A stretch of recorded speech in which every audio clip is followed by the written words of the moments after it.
الشيطان الرجيم بسم الله الرحمن الرحيم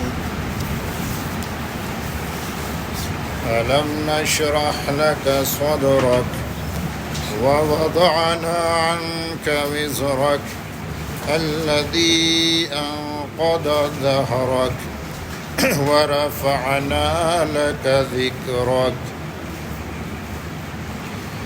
سورۃ الانشراح مکیہ، نام سورت کا سورۃ الانشراح یا سورۃ الشرح،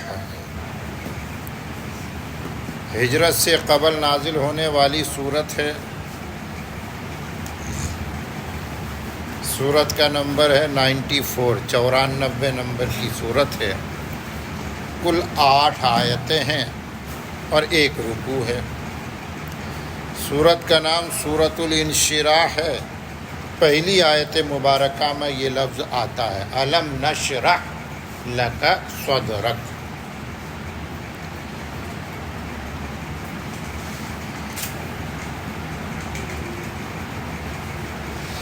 پہلے ان آیتوں کا ترجمہ سمجھتے ہیں۔ الم نشرح لک صدرک، کیا ہم نے آپ کے لیے آپ کے سینے کو کھول نہیں دیا؟ وَوَضَعْنَا عَنْكَ وِزْرَكَ، اور ہم نے اتار دیا آپ سے آپ کا وہ بوجھ، الَّذِي أَنْقَضَ ظَهْرَكَ، جس نے آپ کی کمر توڑ دی تھی۔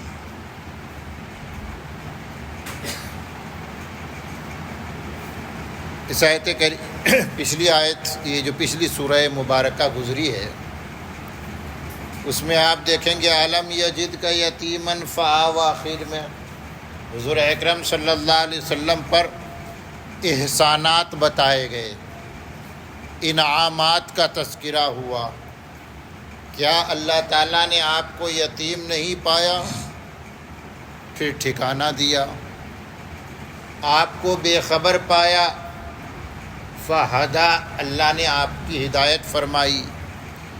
وَوَجَدَكَ عَائِلًا فَأَغْنَىٰ، آپ کو محتاج پایا، غنی کر دیا۔ الم نشرح لک صدرک، وہی انداز، کیا اے محمد صلی اللہ علیہ وسلم، کیا ہم نے آپ کا سینہ کھول نہیں دیا؟ آپ کو شرح صدر عطا نہیں کیا؟ اب یہ شرح صدر جس کا آپ ترجمہ سن رہے ہیں، سینے کو کھول دینا، یہ کیا چیز ہے؟ بہت سے مفسرین نے شرح صدر کو سمجھانے کے لیے شق صدر کے واقعات بیان فرمائے ہیں۔ یہ ہے شرح صدر، قرآن اس کو شرح صدر کہتا ہے۔ قرآن میں ایک ہے شق صدر۔ قرآن میں شق صدر کا ذکر نہیں ہے، البتہ اس بارے میں روایتیں ملتی ہیں۔ پہلے آپ شق صدر کو سمجھیے۔ شقن کے معنی پھاڑنا، چیرنا۔ حضور اکرم صلی اللہ علیہ وسلم کی زندگی میں 2 مرتبہ شق صدر کا واقعہ پیش آیا ہے، صحیح روایتوں کی بنیاد پر۔ ویسے 4 مرتبہ کی بات بھی کہی گئی، لیکن روایتاً 2 مرتبہ ثابت ہے۔ ایک مرتبہ آپ کا سینہ چاک ہوا جب آپ بالکل بچپن کی عمر میں تھے، کہ حضرت دایا حلیمہ کے یہاں تھے۔ وہ دایا تھی آپ کی، دودھ پلانے کے لیے لے کے گئی تھی۔ اس زمانے کے دستور کے مطابق آپ صلی اللہ علیہ وسلم اپنے ہم عمر بچوں کے ساتھ گھر کے باہر کھیل رہے تھے کہ اچانک فرشتہ نمودار ہوا، حضرت جبریل کی آمد ہوئی۔ انہوں نے آپ صلی اللہ علیہ وسلم کو پکڑا، سینہ چاک کیا، آج کے اعتبار سے آپ یہ کہیے کہ بائی پاس سرجری ہو گئی، بائی پاس سرجری، آپ کے دل کو نکال کر اس میں سے ایک لوتھڑا، جو کہتے ہیں نفس امارہ، انسان کے اندر جو نفس ہے نا، جس کا تذکرہ ہم تفصیل کے ساتھ کر چکے ہیں ابھی کچھ دنوں پہلے، تو یہ جو ہے برائیوں کا جو اصل مواد جمع ہوتا ہے نا، مادہ جو ہے وہ وہی لوتھڑا ہے۔ تو حضرت جبریل نے اس لوتھڑے کو کاٹ کے پھینک دیا اور زمزم کے پانی سے قلب اطہر کی دھلائی ہو گئی، اور اس کے بعد انہوں نے اس کو بند کر دیا۔ بچوں نے یہ ہوتا ہوا دیکھا، جو دوسرے بچے تھے ساتھ میں کھیلنے والے، وہ بھاگے بھاگے پہنچے حضرت حلیمہ کے پاس اور بتایا کہ کسی شخص نے محمد صلی اللہ علیہ وسلم ان کا قتل کر دیا ہے۔ وہ آیا، سینہ پھاڑ دیا، مار ڈالا۔ الا ان محمدن قد قتل۔ حضرت حلیمہ گھر سے بھاگی بھاگی پہنچی تو حضور اکرم صلی اللہ علیہ وسلم کو واپس آتے ہوئے پاتی ہے کہ بالکل آپ ٹھیک ہے، البتہ چہرہ پیلا پڑا ہوا ہے، زرد، گھبراہٹ کی وجہ سے چہرے کا رنگ اڑا ہوا ہے۔ حضرت حلیمہ حضور اکرم صلی اللہ علیہ وسلم کو گھر پہ لاتی ہے اور ان کو ایک طرح تسلی ہو جاتی ہے کہ کچھ ایسی بات نہیں ہے۔ یہ تھا پہلا واقعہ شق صدر کا۔ دوسری مرتبہ اسی طرح کا واقعہ پیش آیا جب آپ صلی اللہ علیہ وسلم معراج پہ بلائے گئے۔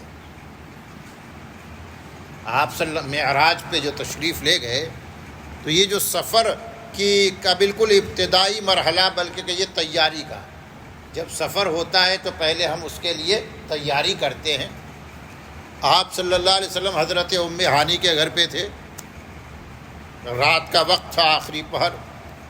حضرت جبریل حضرت ام ہانی کے گھر سے اٹھا کے لاتے ہیں اور حتیم میں آپ کو رکھتے ہیں، اور وہیں پر آپ صلی اللہ علیہ وسلم کی بائی پاس سرجری ہوتی ہے۔ اور یہ جو شق صدر ہوا، یہ جو سرجری ہوئی ایک طرح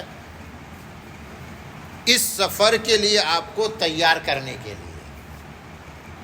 یہ سفر کوئی عام سا سفر تو تھا نہیں، اس کے لیے تیاری ہونی تھی۔ وہ جو مقامات تھے جن سے آپ کو گزرنا تھا، اور وہ مقامات جن کا آپ کو مشاہدہ کرنا تھا، ایک عام انسان کے لیے ممکن نہیں تھا۔ تو اس کے لیے آپ کو تیار کیا گیا اور آپ کی آپریشن ہوئی، بائی پاس سرجری کی گئی۔ یہاں پر بھی وہی بات کہ زمزم کے پانی سے آپ کا قلب اطہر دھویا گیا۔ یہ شق صدر کا واقعہ آپ صلی اللہ علیہ وسلم کی زندگی میں 2 مرتبہ پیش آیا۔ کیا یہ جو شرح صدر کی بات کہی گئی یہ وہی شق صدر ہے؟ تو کچھ مفسرین نے شرح صدر کو شق صدر کے ساتھ جوڑ دیا، لیکن جمہور مفسرین اس بات کے قائل ہے کہ وہ شق صدر الگ چیز ہے اور شرح صدر الگ چیز ہے۔ پھر یہ شرح صدر کیا ہے یہ سمجھنا ہے۔ تو شرح صدر کا جیسے لغوی معنی اگر کرے، شرحن کے معنی کیا ہوتا ہے؟ کھولنا۔ تو شرح صدر سینے کا کھول دینا۔ اللہ تبارک و تعالی نے آپ کا سینہ کھول دیا، اور یہ آپ پر اللہ کا انعام تھا۔ یہ قرآن صاف بتاتا ہے، الم نشرح لک صدرک۔ یہ جو شرح صدر ہے، قرآن کریم میں ایک لفظ استعمال ہوا ہے بصیرت کا، کہ میں لوگوں کو بصیرت کے ساتھ اللہ کی طرف بلاتا ہوں، دین کی طرف بلاتا ہوں۔ کہتے وہ جو بصیرت ہے وہی شرح صدر ہے۔ آپ اس کو بعد میں سمجھے، پہلے حضرت موسیٰ علیہ السلام کے واقعے سے مدد لیتے ہیں۔ حضرت موسیٰ علیہ السلام کو اللہ تبارک و تعالیٰ نے نبوت عطا فرمایا، اور یہ بالکل اچانک تھا. وہ تو آگ لینے کے لیے گئے تھے درخت کے پاس، آگ تو نہیں ملی، نبوت مل گئی. خدا کے دین کا موسیٰ سے پوچھئے احوال کہ آگ لینے کو جائے اور پیغمبری مل جائے. ٹھیک ہے، پیغمبری مل گئی. پھر اللہ تعالیٰ نے حکم دیا اذهب الى فرعون انه طغى. ابھی مدین سے جب مصر آ رہے تھے، یہ سوچ کر آ رہے تھے کہ چپکے سے مصر کے اندر داخل ہوں گا اور چپکے سے کہیں رہائش اختیار کر لوں گا تاکہ فرعون کو پتہ نہ چلے. اپنا وطن ہوتا ہے، سارے عزیز و اقارب رشتہ دار مصر میں ہے، کب تک میں مدین میں رہوں گا، چھپ چھپا کر رہ جاؤں گا. لیکن یہاں اللہ کا حکم ہوتا ہے کہ اب فرعون کے پاس جاؤ. فرعون سے بچنا نہیں، اب فرعون کا سامنا کرنا اور فرعون کو دعوت ایمان دینا ہے. اب حضرت موسیٰ سچویشن کو سمجھ رہے ہیں کہ بہت ہی خطرناک حالات ہیں. اللہ تعالیٰ سے فرماتے ہیں یضیق صدری ولا ینطلق لسانی. یہ یضیق صدری، ضیقن کے معنی تنگ ہونے کے. یا اللہ میرا تو سینہ تنگ ہوتا جا رہا ہے. یہ سینہ تنگ ہونا یہ اصطلاح ہے، یہ کس کے لیے؟ جب آدمی کی ہمت نہ جٹا پا رہا ہو، حوصلہ نہ بن رہا ہو، تو کہتے ہیں میرا سینہ تنگ ہوتا جا رہا ہے، میں اس کو ایکسیپٹ نہیں کر پا رہا ہوں، اس کو قبول نہیں کر پا رہا ہوں، میں کیسے کروں گا اتنا بڑا کام. اور یہ بھی کہتے ہیں ولا ینطلق لسانی، یا اللہ میری زبان بھی تو نہیں چلتی ہے نا، زبان میں لکنت ہے، تو دل میں حوصلہ نہیں، زبان میں لکنت ہے، اتنا بڑا کام کیسے کروں گا. اللہ تعالیٰ نے پھر انہوں نے مشورہ دیا، اللہ تعالیٰ سے عرض کیا. مشورہ کیا؟ اللہ تعالیٰ سے عرض کیا کہ میرے بھائی کو میرا شریک کار بنا دیجئے. اللہ تعالیٰ نے فرمایا ٹھیک ہے، تیرے بھائی کو تیرا شریک کار بنا دیں گے، اس کو بھی نبوت عطا کر دیں گے، لیکن اصلاً یہ ذمہ داری تیری ہوگی. تو حضرت موسیٰ دعا کر رہے ہیں، وہ دعا قرآن میں نقل ہوئی رب اشرح لی صدری ویسر لی امری. یہ جو پہلا جملہ آیا دعا کا رب اشرح لی صدری، یہ وہی شرح صدر ہے. کیا دعا کرتے ہیں؟ اے اللہ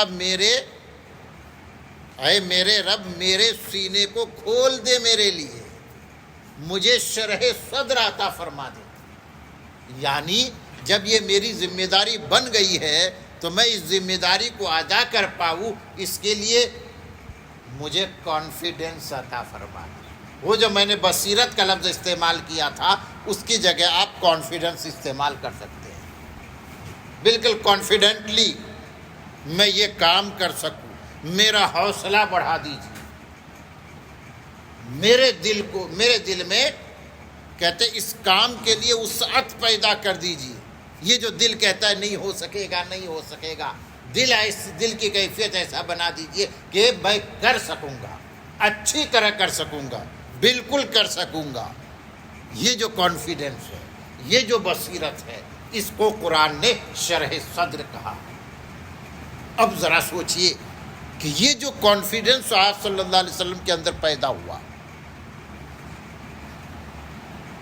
آپ صلی اللہ علیہ وسلم پر پہلی وحی نازل ہوئی.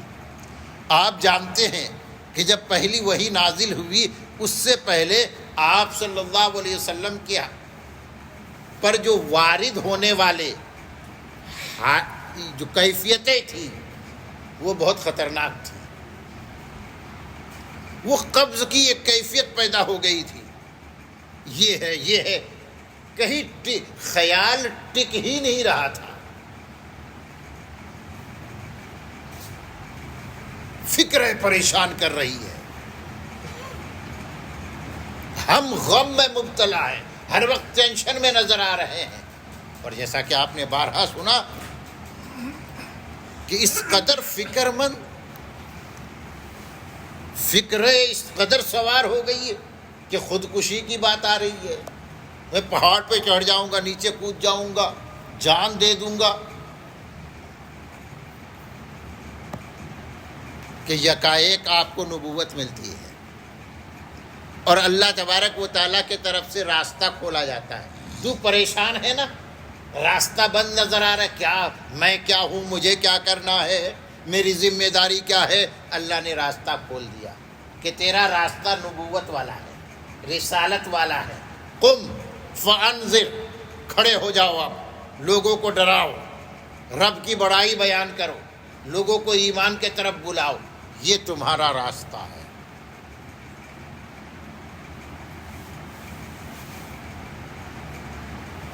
اور یکایک یہ سب ہو جانا،